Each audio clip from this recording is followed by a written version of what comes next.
Ito yung isa sa kagandahan ng pag-aalaga ng native chicken, katambayan. Kaya po nila na alagaan yung kanilang mga sisiyo. At kita-kita nyo naman kung gaano ka-healthy na mag-alaga yung inahin. At hindi rin mapili sa patuka yung ating mga sisiyo kasi kumakain po yan sila ng tahop, corn bran, rice bran. Yan yung kagandahan talaga. Ang dami pa ng sisiyo. Nasa ata ito, sobra 10. At ito yung mga kinulong na manok dito ng mga native din po. Yan yung tandang, yan yung ama. Maganda talaga alagaan yung native, lalo na malaki yung tandang. Sigurado malaki din yung mga magiging anak niya.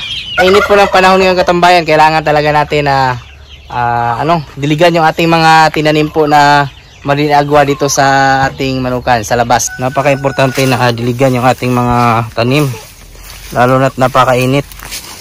Ayaw po natin na hindi tumubo yung ating mga tinanim. Sayang po yung panahon, yung oras. Napakalaga talaga. Dami tayong mga nilagay dito sa gilid. May iba na nga tawag nito tumubo na yung mga unang tanim natin dito. May dahon na rin maganda ganyan yung itanim una. Napakainit. Tingnan nyo po yung isa natin na tanim dito. Kung hindi mo yan didiligan, mamamatay po yan. Napakasayang pag namatay.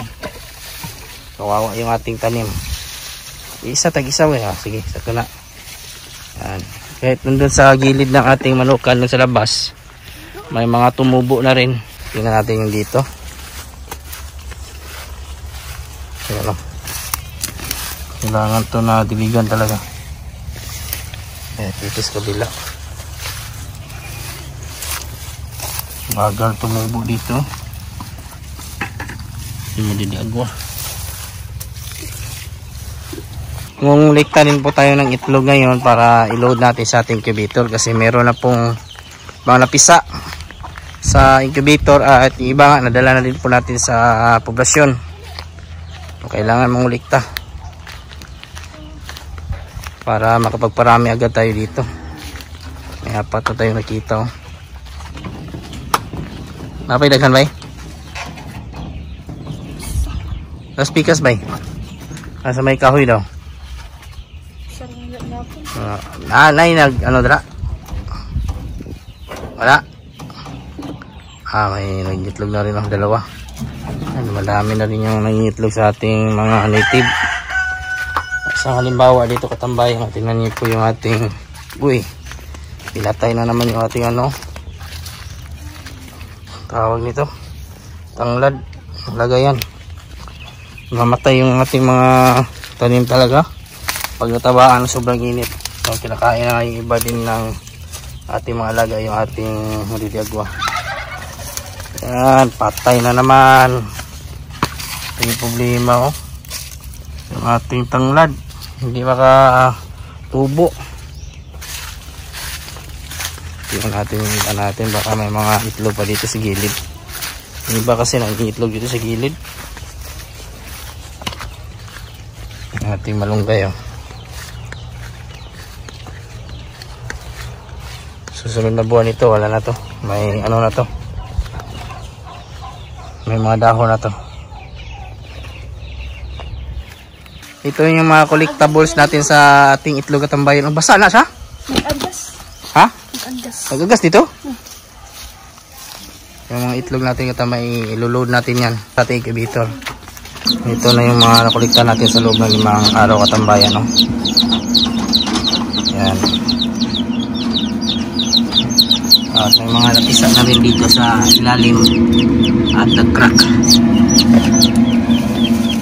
Isang magandang araw naman po sa ating lahat mga katambayan, at ngayong araw po ito ay pag-usapan po natin yung mga obserbasyon po natin sa pag-aalaga ng mga mamahaling manok, kung ito ba ay malaki yung kitaan o kung may kita ba dito, lalo na po sa mga lumalabas po ngayon sa social media ng mga klase na manok na maladulyaris po talaga yung halaga. Gaya po ng mga Japanese Shamo, Shamo Dumpo, Jersey Giant, mga show type po ng mga heritage gaya po ng Dark Mahogany Rhode Island Red, at yung sikat ngayon na Indio Gigante.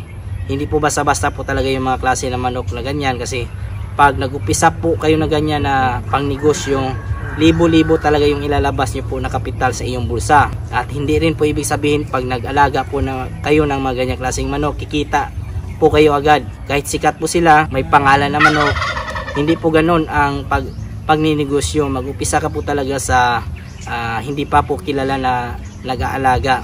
Kung magiging kilala po kayo, yan sigurado po malaki yung kitaan. Pero sa mga kaibigan natin dyan na nagpaplano na mag-start ng ganyan na negosyo, siguraduhin nyo po na handa rin po kayo na malugi, kasi yung pagninegosyo ng ganyang klaseng manok, mahal, may kakibatin po yan na pagkalugi kung hindi kayo magtagumpay, hindi kayo makabenta. Lalo na sa isang buwan pa lang po na Indio Gigante, nasa 2.5 po yung halaga. So napakamahal po, lalo na po kung mag-upisa po kayo sa mga RTL o ready to breed. Sigurado abutin pa kayo ng 20 mil kada isa pag nag-upisa po kayo ng ganyan at hindi kayo kilala. Sigurado yung mga ibibenta nyo po ng mga manok o mga anak, pag nagkataon maari pa pong bagsak presyo po kasi hindi po kayo kilala. Pero okay lang po yan, hindi ko namang dinis-discourage yung mag-upisa ng ganyan, wala namang problema. Kung halimbawa naman po ay may marami kayong pera, gusto nyo lang po mag-alaga ng ganyan, go for it na lang po, wala pong pipigil sa inyo. Pero kung negosyo talaga, kung gusto nyo po ng practical na negosyo na manok, wag po kayo mag-alaga ng ganyan kasi hindi po kayo makakabawi agad talaga. Sa ating manukan nga dito ay hindi tayo nag-alaga kasi ayaw po natin na yung pera natin matambak o matagal makaproduce. Lalo na yung mga customer nyo lang po na ganyan ay mga kolektor lang po talaga, yung karaniwan na bibili.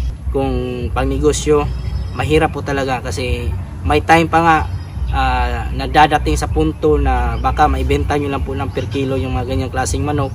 May mga kaibigan tayo na ganyan, lalo na't palugi na sila, so bagsak presyo na lang po yung bentahan nila. Kaya ingat-ingat po sa pag-umpisa na ganyang klaseng manok. Kung mag-umpisa kayo, siguraduhin nyo po na talagang handa po kayo malugi. Pero okay din naman po yan na bibili kayo ng ganyang klaseng manok, lalo na po sa Indio Gigante na manok. Maganda din po yan na bumili kayo kung gusto nyo pong mag-upgrade, lalo na po sa inyong mga inahin. Ipares nyo po sila sa mga Shamo po ng mga manok nyo po o mga heritage nyo, mga native po. Walang problema po para makakuha ka po ng mga malalaking lahi. Ganon po, pwede din po natin gawin po yan, pang-upgrade. O kahit yung mga Shamo po natin, pwede po natin na pwede tayong bumili, pang-upgrade lang para sa ating magiging pangkarne. Gaya po dito sa ating manukan. Depende din po yan sa inyo. Pero hindi po ako naninira na mga nag-alaga ng ganyan. Napaka-risky lang po talaga. Pero pag naging kilala naman po kayo sa ganyang klase na manok na inalagaan nyo po, sigurado talaga tiba-tiba din po yung pera nyo po. Sa una lang po talaga hindi po kayo kilala, pero habang tumatagal, kung kayo po ay masipag, maganda mag-promote sa inyong mga alaga na mga Shamo, mga ganyang klaseng manok, mga heritage na show type, talagang one time big time din po talaga pag nakabenta ka po. Malaki talaga yung kitaan. Pero yun nga, sinasabi ko po ay pag-aralan nyo muna yung papasokin nyo po na negosyong manok, kung anong klaseng manok ang alagaan nyo po. So yan yung pinaka una talagang gawin kung kayo po ay mag-umpisa. Huwag po kayo gumaya sa iba na bultuhan agad yung bibilhin ng mga mamahaling manok pagkatapos hindi marunong mag-market. Talagang luging-lugi at ayaw po natin mangyari po sa ating manukan po yan. Yan lang po ngayong araw mga katambayan, at maraming salamat po sa mga bago po nating subscribers and viewers. Welcome po sa aking channel, at kung kayo lang po ay napadaan ngayon, sana po i-consider nyo po na i-follow, i-like, subscribe. Napakalaking tulong po yan. Kung may mga katanungan naman po kayo, ilagay nyo lang po sa comment section at ating sasagutin. At huwag kalimutan i-click yung notification bell para sa mga susunod na videos.